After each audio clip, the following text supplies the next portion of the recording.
2026 2027 2026 2027 సంవత్సరంలో civil services రాద్దాం అనుకునే వాళ్ళకి సిఎస్బి ఐఏఎస్ అకాడమీ కొత్త బ్యాచ్ స్టార్ట్ చేస్తుంది.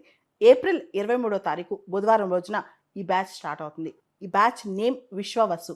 మనకు తెలుసు ఉగాది పండుగలో కొత్త సంవత్సరానికి ఈసారి పేరు విశ్వవసు నామ సంవత్సరం కాబట్టి శ్రీ విశ్వవసు అని ఈ బ్యాచ్కి పేరు అనమాట.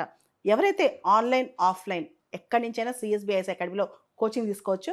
ఇది ఆఫ్లైన్ డైరెక్ట్గా వచ్చి తీసుకోవచ్చు, ఆన్లైన్. ఈ కోర్సు 11 మాసాల పాటు ఉంటుంది.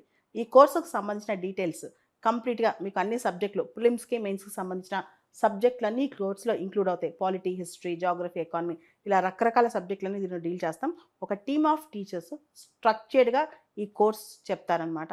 దీనికి సంబంధించి ఎటువంటి డౌట్స్ ఉన్నా ఈ కోర్సులో జాయిన్ అవ్వాలనుకునే వాళ్ళందరూ కూడా ఈ వీడియో పైన డిస్ప్లే అవుతున్న ఫోన్ నెంబర్స్కి ఫోన్ చేసి ఈ కోర్సులో జాయిన్ అవ్వచ్చు.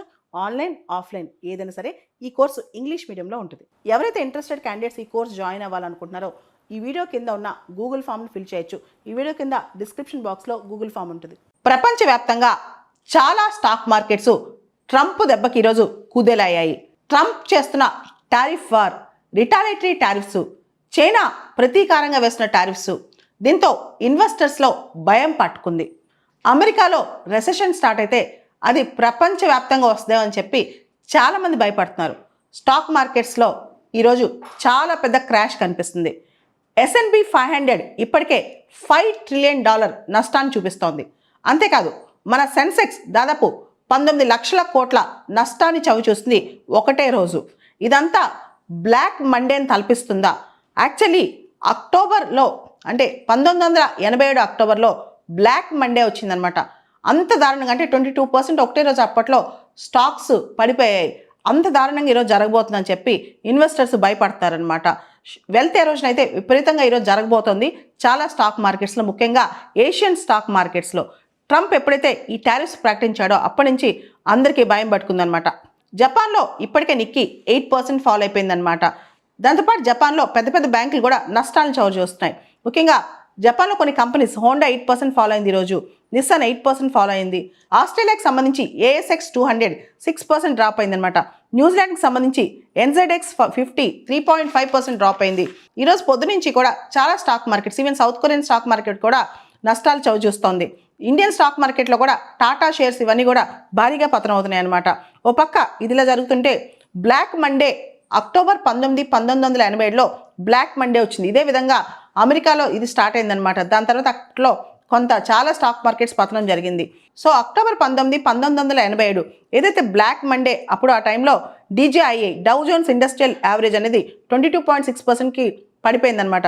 దాంతో ఖచ్చితంగా ఇలాంటి బ్లాక్ మండే మళ్ళీ ఈరోజు వచ్చిందని చెప్పి చాలామంది టెన్షన్ పడుతున్నారు ఈరోజు స్టాక్ మార్కెట్స్లో. ఇవన్నీ పక్కన పెడితే అమెరికాలో ఇంకో పక్క దాదాపు 5 లక్షల మంది ప్రజలు ప్రొటెస్టులు చేస్తున్నారు. హ్యాండ్స్ ఆఫ్ ప్రొటెస్టులు అనమాట. అక్కడ గ్రాసరీస్, రోజువారీ నిత్యావసరాలు కూడా ప్రైజెస్ పెరిగే అవకాశం కనిపిస్తుంది వాళ్ళకి. అక్కడ ఎలక్ట్రానిక్ గుడ్స్, నిత్యావసరాలు ట్రంప్ వేసిన టారిఫ్స్ వల్ల చాలా ఇంపోర్ట్స్ అన్ని కాస్ట్లీ అయిపోతున్నాయి, రా మెటీరియల్స్ కాస్ట్లీ అయిపోతున్నాయి. సో జనానికి రోజు కావాల్సినవి కూడా అక్కడ గ్రాసరీ షాప్స్ అంటే నిత్యావసర సరుకుల దుకాణాల దగ్గర నుంచి ఎలక్ట్రానిక్ గుడ్స్ అది ఇది అని లేకుండా అన్ని, ఈవెన్ ఐఫోన్ ప్రైజెస్ కూడా పెరిగిపోతాయని చెప్పి చర్చ జరుగుతుందనమాట. మన వాడే ఐఫోన్ ప్రైజెస్ కూడా పెరిగే అవకాశం ఉందంట. సో డొనాల్డ్ ట్రంప్కి, ఇలాన్ మస్క్కి వ్యతిరేకంగా దాదాపు 5 లక్షల మంది అమెరికాలో చాలా ఎక్కువగా ప్రొటెస్టులు చేస్తున్నారు. ముఖ్యంగా వాళ్ళు ఎక్కువగా కాస్ట్ కటింగ్ మెజర్స్ చేస్తూ ఎక్కువ మ్యాసివ్ టారిఫ్లు వేస్తున్నారు. ఎంప్లాయీస్ని తీసేస్తున్నారు, ఫెడరల్ వర్కర్స్ని తీసేస్తున్నారు, చాలా సోషల్ సెక్యూరిటీ అడ్మినిస్ట్రేటివ్ ఫీల్డ్ ఆఫీసర్స్ని తీసేస్తున్నారు. అంతేకాదు ఈ డిపార్ట్మెంట్ ఆఫ్ ఎడ్యుకేషన్ తీసేస్తానని ప్రకటించారు. క్లైమేట్ పాలసీస్ని రోల్అవుట్ చేస్తున్నారు. LGBT రైట్స్ని తీసేస్తున్నారు. ఇవన్నీ మాకు నచ్చట్లేదు అని చెప్పి ఇప్పుడు ప్రజలు అమెరికాలో చాలామంది ప్రొటెస్ట్ చేస్తున్నారు, హ్యాండ్స్ ఆఫ్ ప్రొటెస్టులు చేస్తున్నారు అనమాట. అసలు మేము ఎందుకు ఆ ట్రంప్ని గెలిపించామని అప్పుడే ఆలోచన మొదలైందంటే చాలామంది ప్రజల్లో అక్కడ.